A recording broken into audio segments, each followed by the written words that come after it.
no GMOs. We don't want no GMOs. Please just let our hayfields grow. Please just let our hayfields grow. We don't want no GMOs. We don't want no GMOs. Please just let our hayfields grow. Please just let our hayfields grow. We don't want no GMOs. We don't want no GMOs. Please just let our hayfields grow. Please just let our hayfields grow. We don't want no GMOs. We don't want no GMOs. Please just let our hayfields grow. Please just let our hayfields grow. Please.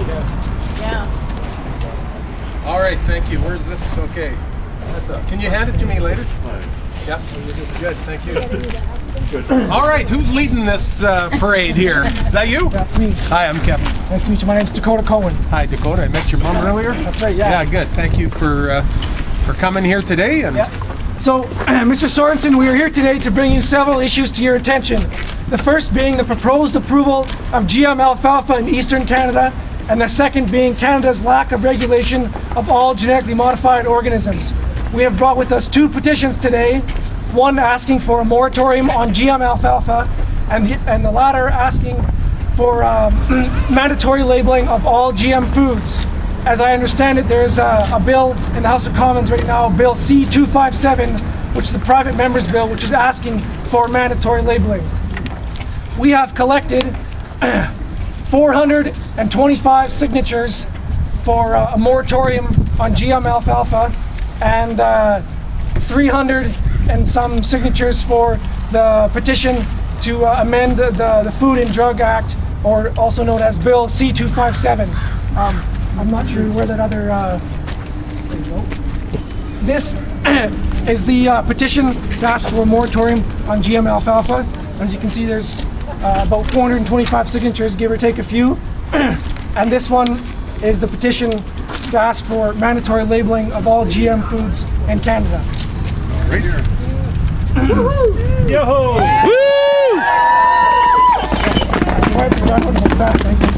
Oh, he needs a speech back. Hang on here. We gotta get that speech. There you go. Thank you, sir. Mr. Sorensen, I would now like to introduce some of the members of our rally so that you may better understand our concerns and reasoning behind our presence here today. Mr. Jan Slump. Yes. All right. Sorensen. How you doing, sir? Pretty good. Thank you for being willing to listen to us, because that becomes rather rare. But there is an urgency here. What we need is the reinstitution of precautionary principle.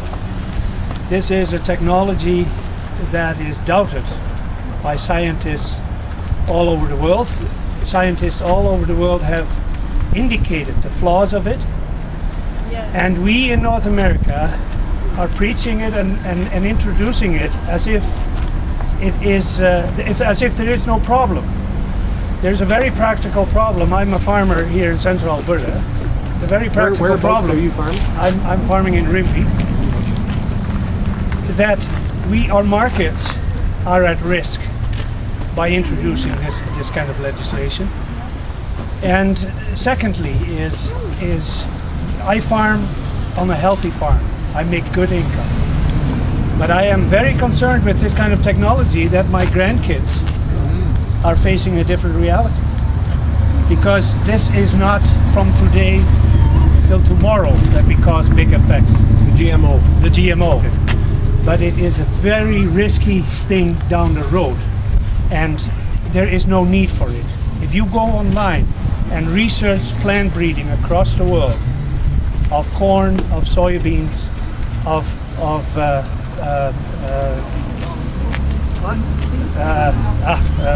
Canola. you'll find the most significant steps forward in plant breeding in the world are not from GMOs. They are in other regions where they breed for higher productivity, where they breed for higher resistance to disease. And so we are embracing a technology that is strictly done for enhancing the interest of a very few at the expense of all of us, and definitely at the expense of future generations. Amen. Unnecessary And it actually is a technology that is completely outdated. The old way of plant breeding for the traits we need is way more successful, plus it is safe. Right on. We want you to acknowledge that and to take that forward in Parliament and make sure we quit this dangerous road we are on. Are you with the NFU? I am with the NFU, yes. Thank you. Yeah. I'd now, Get up. Where's Mom? Yeah, I did. I heard it. Thanks. Yeah. I'd now like to introduce you Kathleen Charpentier.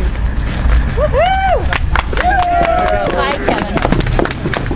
So what I do for a living is I raise organically, naturally raised meats. And I certainly enjoy them. and I've purchased or I've got some of hers in the past, and very good.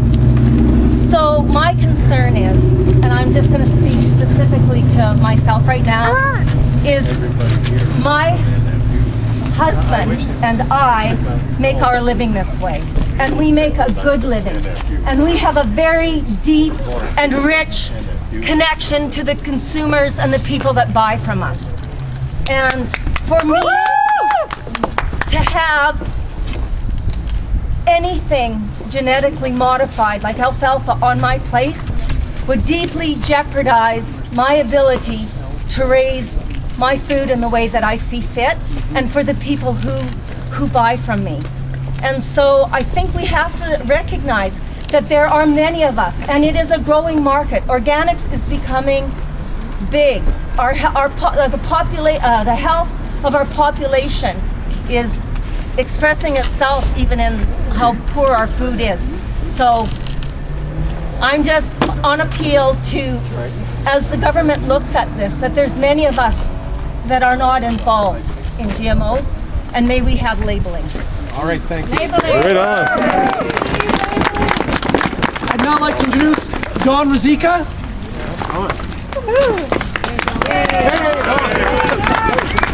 Neighbor here, how you doing? Good, good. Thanks for meeting with us today, Kevin. As you know, I'm from a small community, and we changed to farming organically because it was either get bigger or get out, and we decided to get smaller, so we raise chickens on pasture, turkeys on pasture, our laying hens on pasture, our beef is grass finished, so all of our pastures have alfalfa. And we've been working on a succession plan. We have 3 children, and we've got that on hold now because the more genetically modified grains and now alfalfa, the more those things get into the fabric of agriculture, we will lose that niche market. And being certified organic, one of the things in our regulations say that you must not seed or plant genetically modified grains or anything. So if this gets into the system, we would lose our certification, and there's no sense our kids taking over the farm if that's going to happen. So it's going to hurt rural communities. One of the things that I'm really passionate about are pollinating insects, and Albert Einstein said that once we lose our pollinators, we've got 4 years left to eat. And I've been looking at this now for over 10 years. We've got colony collapse disorder, and the more GMOs that you start planting, the more pesticides you have to use. And one of the enemies of not only honeybees, but wild pollinators is sprays. So the more spraying you do, the more you compromise the pollination of our food. So every third bite of food we take depends on a pollinator. So this is not just a genetically modified issue, it's GMO everything. So I hope you take our voice to Parliament and let them know how we feel. Thank you. Yeah, exactly. Right on. Thank you, Don. I'd now like to introduce Jim Harvey. I got a song. Where's Mom? Excuse me, I'm a local beekeeper in the Kingman area, and with the genetic modified alfalfa, you're going to remove the ability for the bees to feed, and especially in the springtime when dandelion is prevalent within the alfalfa. Just hang on a second. So you're concerned about allowing the weeds to stay within the alfalfa because that's what the bee. So you need the weeds in the alfalfa. Yes, that's for the buildup of the bees in the springtime. They're having a hard time as it is with the removal of a lot of the open pasture land. and the vegetation. So would like to see that you stay genetically modified unavailable, so that the plants will have a free growth. Okay, so you're more concerned about the alfalfa than about the other GMO, the canola and... Well, the canola, No, I mean with this bee industry. Yeah. the canola is already in the bee industry, or the GMO is already in the Canola industry, yeah. and it's we're already Yeah, dealing with it. It's what it has done is prevented us from selling our honey into Europe because of the GMO, and I'm afraid that it'll also go on with the meats that these people are talking about, with Europeans not wanting GMO products. Okay, thanks. Thank you, Jim. And now let's introduce Ron Hamilton. Good. Where is she? We farm in the Armenia area, which is just northwest of Camrose here, and we raise grass-finished organic beef, and also we raise all the majority of our birds and our animals on pasture, and alfalfa is definitely one of our products in our pasture. So our birds are raised out of doors throughout the summertime, and being an organic farmer, we one of the tenets of the organic industry and organic farming is low contamination or no contamination with genetically modified organisms. And so alfalfa, by introducing this here, our risk of losing what we do and our consumer base is what we do. We literally sell to thousands or tens of thousands of customers throughout Alberta here. We grow about 150,000 to 180,000 chickens a year. So we have tens of thousands of customers who want our product to be not genetically modified and no genetically modified products in their product.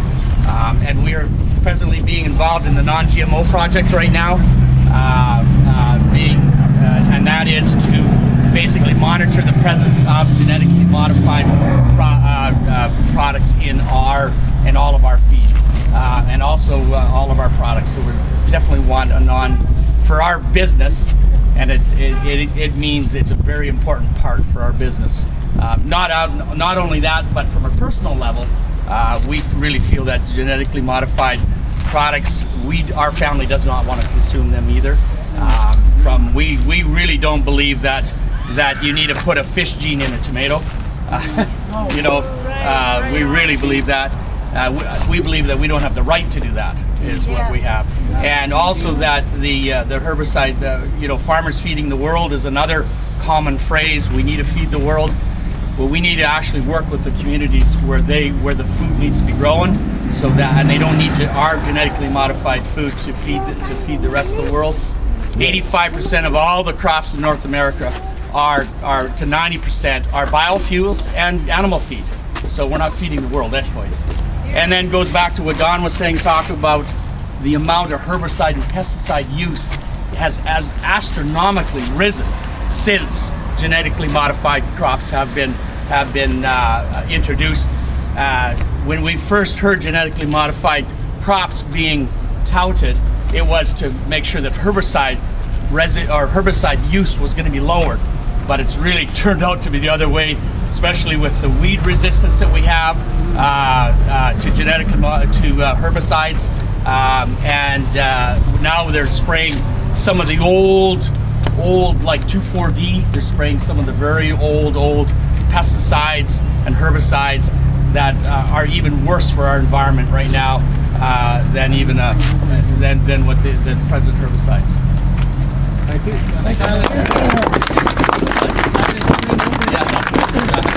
I'd now like to introduce Jordy Nelson. So I'm from Augustana Environment Herb, and I'm the president of Earthwise Environmental Club.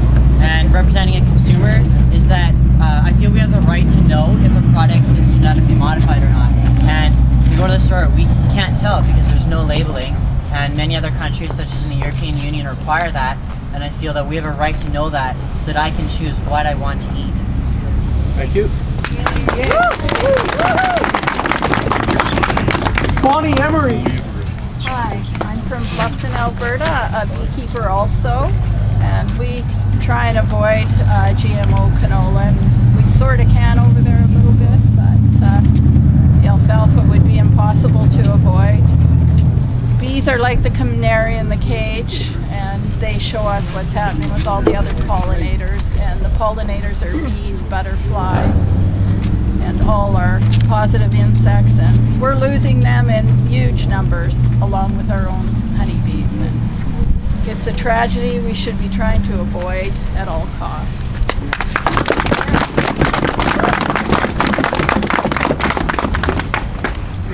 I think that's everybody who wanted this. Oh, Jane, go ahead. Jane, thanks for coming and setting up your high horse here. I saw you were all prepared. You had your helmet on when you were up on the horse there, so good for you. I represent myself and my horse. So I would like to say that I'm asking you, Kevin Sorensen, to support the scientists who are being muzzled, whose information and research is showing a new pathogen, Kevin, unknown ever, that is contaminating and having devastating effects, so much so that people like Dr. Don Herber is calling it an emergency to the equivalent of biowarfare. I have information here I'm going to leave with you. I have my phone number. I'd like to follow up. The other thing, as a horse owner, and also my great-great-grandfather came out in 1905 as a agronomist. Yeah, and said Alberta's God's country. And we farm hay. We've got several places in Alberta that farm hay. It's not organic. It doesn't matter if it's organic. It's natural, growing God's seed alfalfa. Exactly. And horse shows, rodeos. We have to ban GMO alfalfa across Canada, not just in Alberta. It's got to be banned in Ontario, Kevin, because it will contaminate all across with rodeos and horseshoe shows. They import Washington hay from into Vancouver Island. I've lived there. I bought it. They're big alfalfa bales, and we have to ban importation, and we have to ban production, and we have to stand up now. We're at a tipping point. This pathogen is literally already causing problems. And so I will give you this, but I'm also a health practitioner, so I see people with digestive issue, leaky gut, allergies, so I see it from all aspects. Okay. Yay! Yeah. I think you've emailed me, Jane. Well, I've also spoken to you way already, back on Afghanistan and asked Oh, yes, that Jane Mueller. Good, thank you. I'll take this as well, you bet. I believe Paul also has something to say. Yeah. Paul, where are you from? Near Coronation. Okay, what's your last name? Spurgeon. I used to farm. I don't anymore. I'm retired, so I'm here as a consumer. I would really like to see labeling of GMO products. I don't think testing of GMO products is really not done in North America because the big biotech companies don't support it. But there is good evidence coming out of Europe showing that it's dangerous. I certainly don't want to eat it. I don't want my kids eating it, and I don't want my children eating animals that have eaten it. So, all right,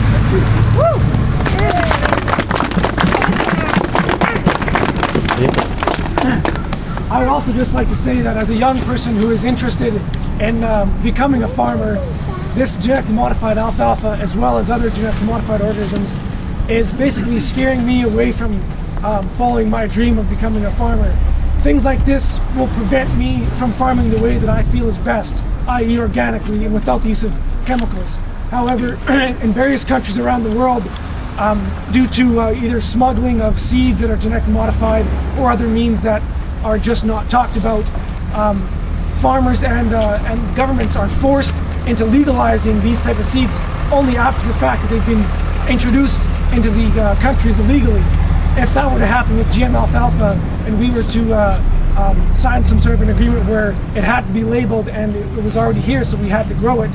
I wouldn't be able to grow hay on my parents' farm. My parents and I, we farm 200 and some acres out by Farintosh, Alberta, and I want to start growing more things like vegetables and this GMO issue. It's just absolute nonsense, and there's absolutely no need for it. There's heritage breeds of vegetables, of animals, of all sorts of things. We've been able to feed ourselves since the innovation of agriculture began 10,000 years ago, and I don't know why in the past 30 years we have to start genetically engineering. Well, actually, I do know why. It's because of money. That's why we need to do it. And I, for one, I think that food, health, and the environment should come before money. Exactly. Right on.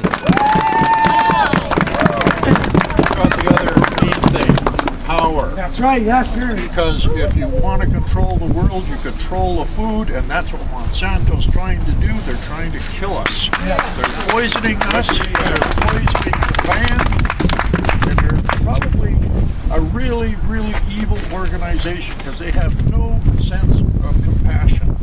It's proven in India, it's been proven in Mexico, it's been proven all around the world that these people do not care for anything but the almighty dollar. Yes. And they'll screw us every chance they get. Here, here. Don't let them prove it in Canada.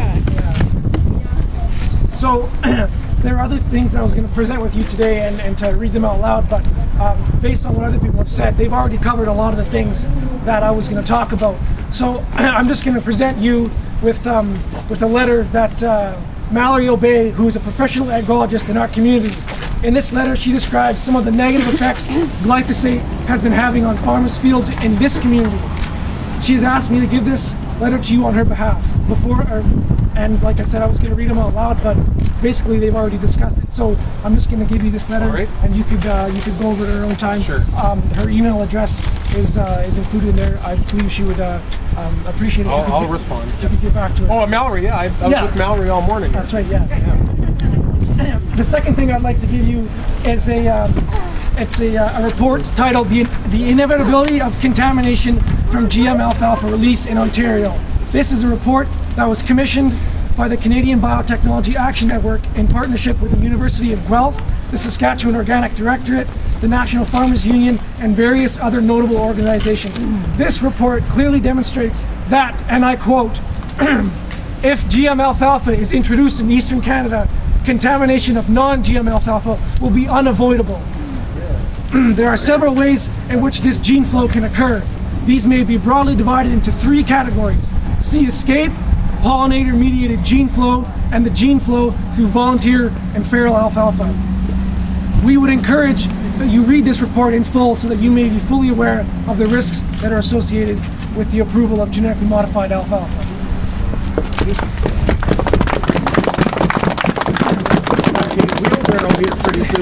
Well, just wait. You might. The last thing we would like to present you with is a gift basket that some of the farmers and consumers from this rally have put together.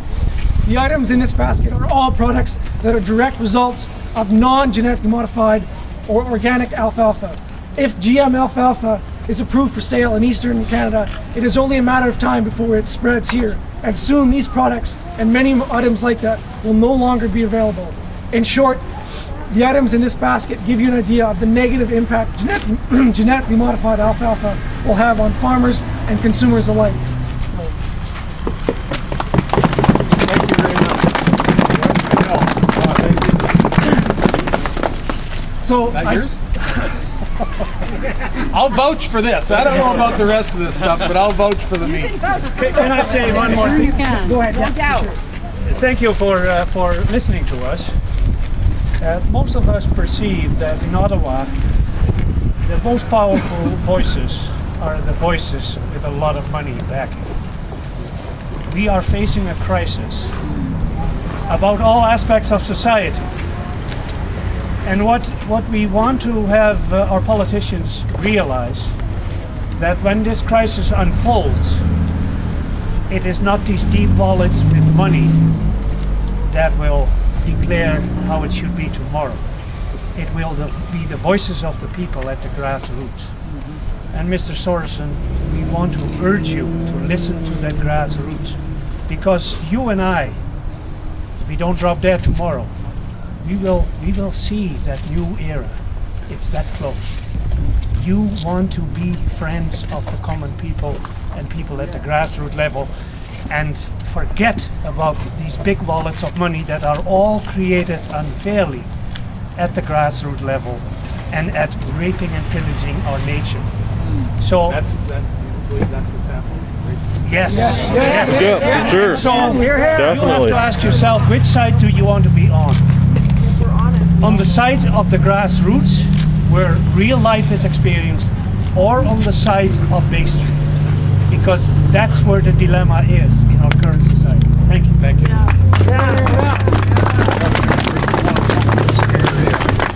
Find out a little bit more about what's going on. Get a book called Wheat Belly. I guarantee it'll scare you. So I would now like to open the circle to ask any further questions of Kevin, and then if there aren't any questions, then we'd like to go ahead. I would just like to say something. When we were living in Korea, teaching in Korea, my wife and I, when we would go shopping, the Korean people, that is who owned the stores, did not want, especially GMO, I think what it was, GMO soy products. I know we're talking alfalfa here, but it doesn't stop there. It doesn't just stop at alfalfa, it goes into seeds that we plant in our garden. I don't want GMO stuff. I cannot eat soy here, but I can eat soy in Korea. And Koreans didn't want, they provided with the Americans who were living there, they would not eat GMO themselves. This gentleman here was telling you about a book. I would like to recommend another book to you in terms of weeds. You were talking to the man who said it was dandelions in the alfalfa. There's a book entitled Weeds, Guardians of the Soil. And this is just not a fly-by-night author.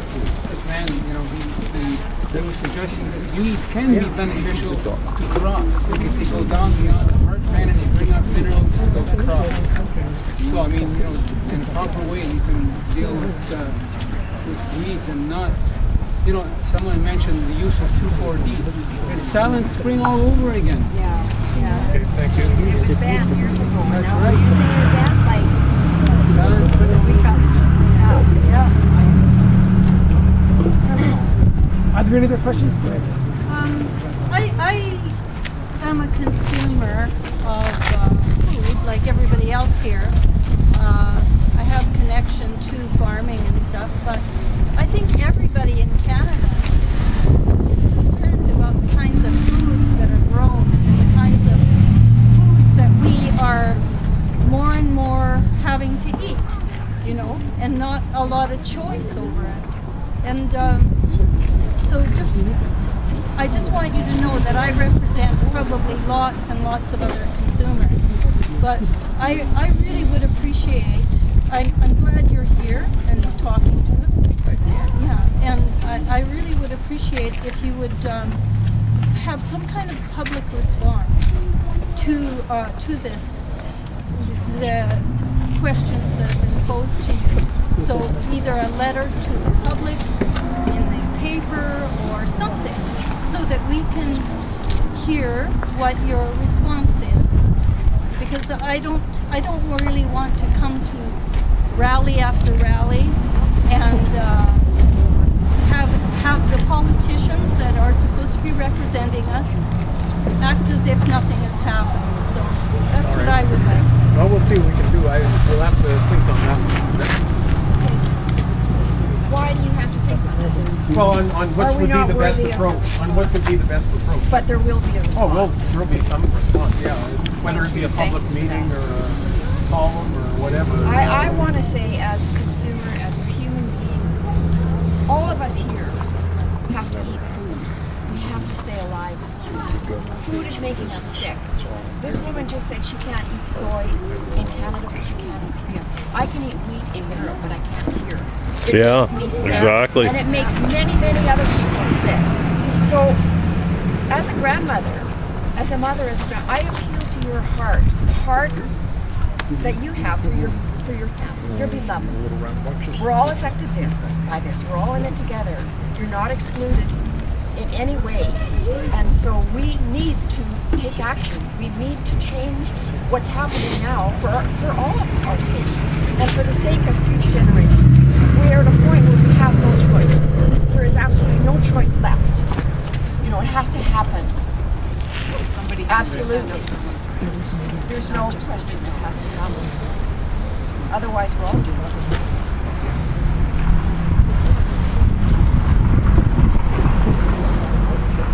I don't know, did anyone else have questions, or was there any other statements? Yeah. Just the government stance, why they're Well, you know, the question posed to me was, why has this been introduced? This was actually given the go-ahead in 2005. Without us So GMO alfalfa with the former government has been given the go-ahead. Now, that doesn't mean that they can come in and just start planting. There's a lot of other regulations that had to happen. One is what they call a coexistence contract. And so over the last 12 years, or no, not 12 years, since 2005, over the last 7-8 years, there have been groups traveling around trying to have a coexistence between those who were involved in the industry, who would say, we want this GMO, contrary to what our friend said about the weeds in the alfalfa. The majority of the producers say, I don't want weeds in my alfalfa. And so in order for this to first of all, in order for there to be any GMO certification being given, there has to be science. There has to be, and for some who say some scientists are being controlled, they're being they're being silenced. I'm not certain if that's true. I can tell you there is science. There is more science behind much saying that it is safe than there is against what's saying. I'd like to say that's not free line. That report I gave you. You know, I listen. Can I just finish? For sure, yeah. So the scientists have said that we will not certify anything unless we believe, given the standard we have, that it is safe for the consumer. I don't trust and that. So, well, okay, so, and again, different standards, different people, different levels of trust and different things. Some want it completely banned. Yeah, some want it completely banned, and others say, I have to be honest with you. I'm not going to come out here and I'm not going to say, you know, I'm with you on this. I am a farmer. I am a farmer. Most of my life, our friend, their grandfather came up in 1905. That's when my grandfather came. 1905-06, we've been on the family farm, and I grow GMO. I have grown GMO, so I don't want to come out and make you believe that, oh, he's maybe and why do I do it? I did it because I needed a greater yield. If I was going to stay on the farm, I realized I needed a greater yield. Now, I had the old Polish varieties. I had Tobin. Don knows this. All of you, if you're involved in the farming industry, we are driven by production, and that's how we get better margins on our farm. I barely make it. I have another business. That business was paying into my farm. My wife is a registered nurse. We were taking that. One of the abilities I have as a farmer is to grow canola that will, because it's been genetically modified, give me less straw and more canola seeds. Wheat, same deal. Less of my fertilizer going into the stalk and more going into the seed. We can't eat so it. those are. We can't eat it. No, but that's what you are eating. I mean, that's what the majority of the people. Well, all right. Yeah, it's making people sick. That's proven. There's two sides. So I recognize that. That's why we have to have those coexistent standards, and those things have to be derived before you bring it. We have GMO here. I think there's about 2 or 3 different sides on this. There are those who would say we want all GMOs banned. I can appreciate that. I can appreciate that there's a group of constituents who say we believe all GMOs should be banned. There's others here today that are saying we are opposed to Monsanto, to the big corporations. I can understand why people can have that feeling towards the big corporation. I hear it all the time. GMO is not the highest lobby that I have in my office. My highest lobby is against pharmaceuticals. And I hear the very same type of argument, that these are killing people. I can't take this medication, the long term. I've heard all those. And again, I say it has to go back to science, and I have to put certain degree of trust in those people that are responsible for science. So This is where you, our government, have or to let the take consumers, responsibility and to stop exactly, let the muzzling consumers scientists. decide. So there's two sides. Then there's the other argument that say, let the consumer decide, label everything. Then there's the other side that says, you know, and in politics, the political side. I've had a political. My campaign manager is probably the foremost recognized organic farmer in Alberta. He speaks at University of Alberta. He's a traveling speaker. He speaks on the organic industry. I've traveled thousands and thousands of miles with him in the seat in every election that I fought, and I've heard all about the advantage of organic. I'm not opposed to that. I absolutely believe that organic should be a choice. It should be but not every farmer should be forced to be organic. And there are those who say you should be. Nobody's forced. But what we're saying is, and what I agree with, if they choose not to be, they better not take away her right to be organic. And that is an argument that I will agree with. We better not, in giving choice, take away her choice to be organic. And that can always be a fear. That can always be a fear. That's what GMOs are doing to her, though. Well, GMO is relatively new, and if you look back, I mean, scientists said that DDT was safe for everybody, and now, you know. For the majority, let me ask you a question. Are you opposed to the chemical being put on the crops? Yes.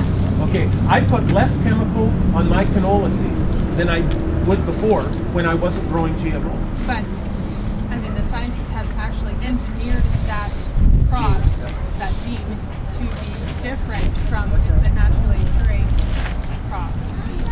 For So those changes affect everybody's. There's three main types of farming. There's organic, there is... You didn't listen to her. It's not how nature intended. That's not natural. It's killing. It's making us sick. If we have nothing to hide, why can't everything be labeled? Or let's That's label simple. the things that are organic and make sure that people have the choice to choose that organic. No, we want GMO. The majority of the farmers We are want saying, everything labeled. by far the majority of the farmers are saying we want the ability to grow the latest in technology so that we can survive on the family farm. And that's what I hear. Well, these people are surviving beautifully. Well, and we maybe. want to support them because we want to eat their food. And so we have to find But that if this other balance. stuff happens, in Europe then? We have to find that balance where we can say we had the we have to- balance before GMO. Why does half of the country make it, the world make it illegal? Europe has banned it. They've got lots of traces of diseases that it's causing, and the immune system is depleted. Plus the destruction of the bee. And yet the bee is so important to nature that we haven't got a thing on this planet that can replace it. And we're neglecting that. Without the bee, you don't have crops. With GME, you don't have bees.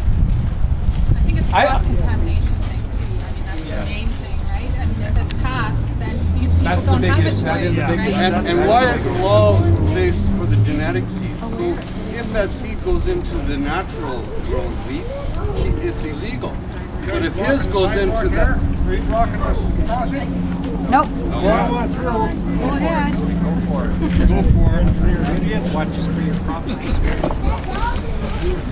So it boils down to greed. It doesn't belong. Because if we wanted to grow, wanted to grow more food, we'd get rid of chemicals and put more man on the land. Because the Chinese have proven it that they can grow more grain, labor intensive than we can with their equipment. But obviously there's the greed of the world that somebody is making money off crops, off chemicals, off all the shortcuts, and giving the total population of the world an inferior product that's going to help our health system so that they can keep making money. I agree with you. Because there's no such thing as there's no money in a healthy person or a dead person, so why don't we feed them GMOs so we keep everybody sick? Are there any documented? Can you show me documented? Yes. This is the problem with you guys. You don't wake up. Read wheat belly. It's been there for years, and for some reason we don't even. Nobody's aware. Don't care. And trust me, I'm Sweeney has had her hand up here for a while. Yeah, you know what, I'd like to just draw a distinction here, Kevin, because I hear Jerry Ritz, he always talks about you know, if we can just export our meat, or if we can just export, and so we base it all on an agribusiness model of exporting and importing food, and I'm okay with that. That's so